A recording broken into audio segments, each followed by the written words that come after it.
अस्सलामुअलैकुम everyone, this is Ali from Mastek और take बोलचाल की नई और फ्रेश एपिसोड में आपको हम वेलकम कहते हैं। बहुत सारे दोस्त गिला कर रहे थे कि एक तो लेट आती हैं, दूसरा थोड़ी सी लंबी वीडियो बना देते हैं आप, तो हम कोशिश करेंगे कि टेक बोलचाल की जो वीडियोस हैं इनको और छोटा कर दिया जाए। तो आज बातों से ज्यादा बोर नहीं करूंगा, चलते हैं सबसे पहली टेक बोलचाल की तरफ। तो सबसे पहली जो टेक बोलचाल है वो निकल कर आती है चिपसेट शॉर्टेज को लेके। लास्ट फ्यू कुछ टेक न्यूज़ में मैंने आपको यहाँ टेक बोलचाल जो मेरी आती है उसमें मैंने आपको बताया था कि अभी चिपसेट का बहुत ज्यादा शॉर्टेज का सामना करना पड़ा है सेलफोन मैन्युफैक्चर कंपनीज को और कंप्यूटर एक्सेसरीज जो बनाती हैं, साथ के साथ जो स्मार्ट होम प्रोडक्ट्स बनती हैं, उनमें सब में आपको सेमीकंडक्टर वाली जो कंपनीज है उन्होंने भाई सबको ना करना शुरू कर दिया है। तो फाइनली यहाँ पर न्यूज निकल कर आती है इंटेल की तरफ से, जिसने $3.5 बिलियन यूएसए में अपने ही प्लांट पर इन्वेस्ट किया है ताकि और बूस्ट किया जाए चिपसेट्स को, जिससे जो चिपसेट का शॉर्टेज का सामना है एटलीस्ट इंटेल को नहीं करना पड़ेगा और इसका भी इंप्लीमेंट जो है ना वो आहिस्ता आहिस्ता देखने को मिलेगा। और अब फाइनली वो चीज वापस आ रही है कि यूएसए अपनी चिपसेट्स को और मजीद इंप्रूव करने जा रहा है।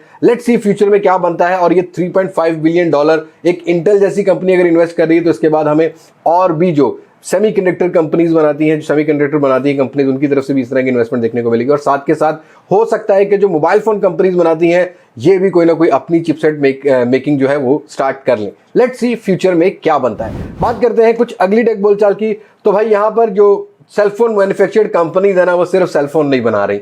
हमने कुछ फ्यू टाइम से कवर किया कि हुआवे अपनी कार लेके आ रहा है, शाओमी इस पर काम कर रहा है। तो फाइनली ये जो न्यूज है ये ओप्पो की तरफ से निकल कर आ रही है। और ओप्पो सिर्फ ब्यूटिफिकेशन वाले कैमरा नहीं बनाएगा, ब्यूटिफिकेशन वाले सेलफोन नहीं बनाएगा, इको प्रोडक्ट्स नहीं बनाएगा। अब ओप्पो जो है वो सोच रहा है और पैर रखने जा रहा है कार इंडस्ट्री में। जी हाँ दोस्तों, ओप्पो इस पर काफी ज्यादा काम कर रहा है और ओप्पो के सीईओ ने भी कहा है कि भाई हम देखेंगे कि जो ऑटोमोटिव इंडस्ट्री है इसमें क्या क्या चीज को हम लोग इंटीग्रेट कर सकते हैं और किस चीज के ऊपर काम कर सकते हैं और हम भी अपनी कार को लेके आएंगे। लेकिन ये जो कार वार वाला सीन है ना पाकिस्तान की इंडस्ट्री को लेके 2022 के बाद ही आप लोग एक्सपेक्ट कर सकते हो। ऑल्दो अब आप एमजी से और चेंगन से जो है ना वो गुजारा कर सकते हो। अच्छी हेल्दी इंडस्ट्री बन रही है ऑटोमोटिव इंडस्ट्री को भी लेके।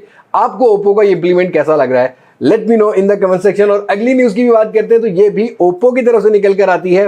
ओप्पो अपनी रेनो सीरीज का रेनो 6 22 मई के अराउंड इंटरनेशनली लॉन्च करेगा। पाकिस्तान की मार्केट में ऑलमोस्ट 1 महीने के बाद ही आएगा, पहले भी ओप्पो जरा स्लो चल रहा है। तो रेनो 6 का जो लोग वेट कर रहे हैं, जो क्यूरीज पूछते हैं, तो भाई 22 मई को इंटरनेशनल मार्केट में तो लॉन्च कर दिया जाएगा, but next month most probably last week में लॉन्च किया जाए या हमें कहीं जुलाई के स्टार्ट में ये फोन देखने को मिले पाकिस्तान की मार्केट में। बात करते हैं कुछ अगली टेक बोलचाल की। तो ये भाई Redmi K40 गेमिंग एडिशन जब से लॉन्च हुआ है सब मुझसे पूछते हैं कि भाई क्या ये पाकिस्तान में आएगा कि नहीं आएगा। तो भाई अच्छी न्यूज ये है कि Redmi K40 gaming addition Google console मतलब ग्लोबली जो है वो लिस्ट हो चुका है, लेकिन ये कंफर्म नहीं है कि ये Redmi K40 करके ही आएगा कोई गेमिंग एडिशन करके, या पोको का कोई रीब्रांड करके पोको GT भी हो सकता है। मोस्ट प्रोबेबली Realme GT की तरह पोको भी ये नाम रख दे। लेकिन मेरा ख्याल ये है कि यहाँ पर कुछ और नाम रखने वाला है Xiaomi अपने पोको के साथ। लेट्स सी क्या बनता है। और ये फोन ग्लोबली जो लॉन्च होगा वो इस मंथ के एंड या नेक्स्ट मंथ के स्टार्ट पर ही होगा। इस मंथ में कोविड ने सबको भाई माजूर किया हुआ है, तो फिलहाल कोई सीन नहीं है Redmi K40 का जो है ग्लोबल एडिशन का। नेक्स्ट मंथ ही इसके बारे में टोटली मैं आपको कंफर्म कर पाऊंगा। और वही बात कर लेते हैं कुछ मिड रेंज सेगमेंट की और एग्रेसिवनेस की, और साथ के साथ बात करते हैं कि भाई अब इंटरनेशनल वेबसाइट्स भी जो है ना वो पाकिस्तान के बारे में कुछ ना कुछ छापती रहती है। जी हाँ दोस्तों, जो इन्फिनिक्स का Note 10 Pro है इसका एक पोस्टर घूम रहा है जिस पर इंटरनेशनली भी लीक किया जा रहा है कि पाकिस्तान में सबसे पहले लॉन्च किया जाएगा। और इस पोस्टर की बात की जाए तो 13 मई आपको अनाउंसमेंट देखने को मिलेगी इस पोस्टर के हिसाब से। आगे चल के मैं बताता हूं मेरा हिसाब क्या होगा। और 16 मई को प्री बुकिंग स्टार्ट है, 18 मई को स्टॉक की जो ऑफिशियल सेल है वो देखने को मिलेगी। लेकिन जो मॉडल के हाथ में फोन है ना काफी जबरदस्त क्लियर किस्म का नजर आता है। इट्स मीन के Note 10 Pro यही होगा। लेकिन पाकिस्तान के अंदर 13 या 14 तारीख को ईद बन सकती है, ईद उल फितर बन सकती है, जिसकी वजह से मुझे नहीं लगता कि ब्रांड कोई ऐसी अनाउंसमेंट करने वाला है। हाँ 16 या 18 मई इन दोनों में से एक डेट हो सकती है। लेट्स सी क्या बनता है, बट जिस दिन भी होगी इंशाल्लाह अनबॉक्सिंग जरूर मिलेगी। बाकी कुछ की स्पेसिफिकेशन की बात करते हैं जो इस वेबसाइट ने लिखी है। वहां पर आपको MediaTek Helio G95 बताया जा रहा है कि 8GB या 256GB इस टाइप के पूरे रैम और रोम के वेरिएंट भी आ सकते हैं। 90 हर्ट्ज का रिफ्रेश रेट होगा।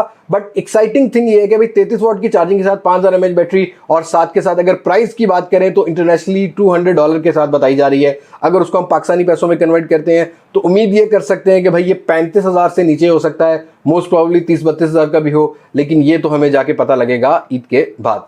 आप क्या सोचते हैं Infinix Note 10 Pro की क्या प्राइस हो सकती है? और अगर ये फोन बिलो देन 30,000 आ जाता है, मतलब आ जाता नहीं है, आ जाता है तो भाई किल करेगा सबको। लेट्स सी कितना ऑप्टिमाइज होता है कितना नहीं। आपकी क्या उम्मीदें हैं Infinix Note 10 Pro से? Let me know in the comment section. बात करते हैं कुछ अगली न्यूज की, तो अगली न्यूज आती है कि भाई Vivo V21 series ready to launch in Pakistan, but चुपके चुपके। यहां पर सिर्फ और सिर्फ कुछ वेबसाइट्स पर बताया जा रहा है कि भाई ये आएगा, लेकिन डेट नहीं बताई जा रही। मेरी एक्सपेक्टेशन ये है कि शायद V21 सीरीज को पाकिस्तानी मार्केट में आफ्टर ईद, अब ईद से पहले लॉकडाउन का सीन चल रहा है, और लॉकडाउन को अगर डिस्कस किया तो भाई हम आपको एक सजेशन जरूर देंगे, ईद पर प्लीज बाहर मत निकलें, खुद को भी सेव रखें, घर में रहें, मास्क पहने। ऑल्दो मैंने भी मास्क कहीं कहीं रखा हुआ है और मैं मास्क के बगैर ऑफिस से बाहर नहीं जाता, तो आप लोगों को भी तनकीद करने वाला हूं कि भाई कोविड के सीन में बिल्कुल भी नहीं जाना। अल्लाह पाक इस बीमारी से हमें हिफ्ज़ो अमान में रखे। उसके बाद जैसे दिन खुलेंगे इंशाल्लाह ताला कारोबार भी यही है, जिंदगियां रही तो कारोबार भी यही है, और जो लोग बीमार हैं मेरी उनके लिए दुआ है कि अल्लाह पाक उनको सेहत अता करे। वापस आ जाते हैं V21 सीरीज पर। तो ईद के बाद कुछ 18 या 20 तारीख को ही हम लोग कंफर्म कर सकते हैं कि V21 सीरीज पाकिस्तान में आ रही है, लेकिन मॉडल्स के बारे में नहीं पता। एक्चुअली में इंटरनेशनल मार्केट में 2 मॉडल्स लॉन्च किए गए हैं टिल नाउ, अभी भी कई जगह पर हमें V21 ही देखने को मिला, जहां पर फ्रंट और बैक पर OIS ऑप्टिकल इमेज स्टेबलाइजेशन देखने को मिलती है। लेट्स सी क्या बनता है। एक्सपेक्टेड प्राइस 60,000 रुपए जेन में रखना, शायद ज्यादा भी हो सकती है, क्योंकि अब हार्डवेयर बेस्ड फ्रंट और बैक पर ऑप्टिकल इमेज स्टेबलाइजेशन देखने को मिलेगी। बात करते हैं अपनी अगली न्यूज की, तो अगली न्यूज ये है कि भाई हमारी एक बहुत बड़ी वेबसाइट है पाकिस्तान की वर्ल्ड मोबाइल, जिसने 26 अप्रैल को यह कहा था कि OnePlus 9 और 9 Pro जो है वो अगले हफ्ते पाकिस्तान में आ जाएंगे, लेकिन मास्टेक ने नहीं कहा था। जी हाँ दोस्तों, मास्टेक जब कहता है तब चीज आती है। मैंने आपको अपकमिंग स्मार्टफोन की वीडियो में भी बताया था कि ईद से पहले तो मुझे नहीं लगता कि जो OnePlus 9 आएगा कि ये लॉन्च होगा कि नहीं होगा, बट 9 Pro अभी लेट है। OnePlus 9 को जरूर लॉन्च किया जाएगा पाकिस्तान की मार्केट में, बट ये भी हमें ईद उल फितर के बाद और साथ के साथ कुछ 20 तारीख या 25 तारीख के अराउंड ही देखने को मिलेगा। लेट्स सी क्या प्राइस रखते हैं। प्राइस को लेके काफी ज्यादा कॉन्शियस है, क्योंकि ऑफलाइन मार्केट में जो स्मगलिंग वाले फोन है वो थोड़े सस्ते मिल रहे हैं, और कुछ ना कुछ गड़बड़ भी की जा रही है PTA को लेके, खासकर क्लोनिंग को लेके। उसको एक्सपोज जरूर करूंगा। आप क्या सोचते हो, क्या मुझे इस तरह के इंप्लीमेंट्स करने चाहिए अपने चैनल पर कि नहीं? Let me know in the comment section. बात करते हैं अपनी फाइनल न्यूज की, तो फाइनल न्यूज निकल कर आती है भाई रेडमी और पोको की तरफ से।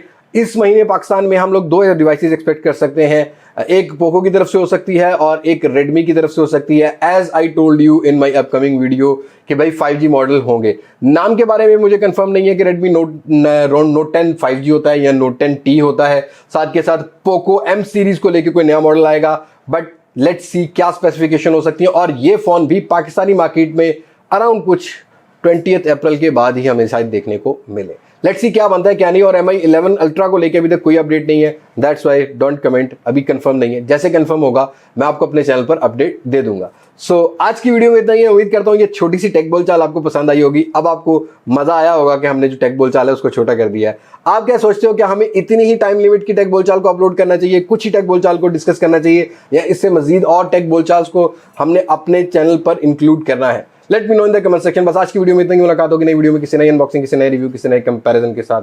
तब तक मुझे दें इजाजत। मैं हूं अली अब्बास मास्टेक से, पाकिस्तान पाइंदाबाद। अल्लाह हाफिज।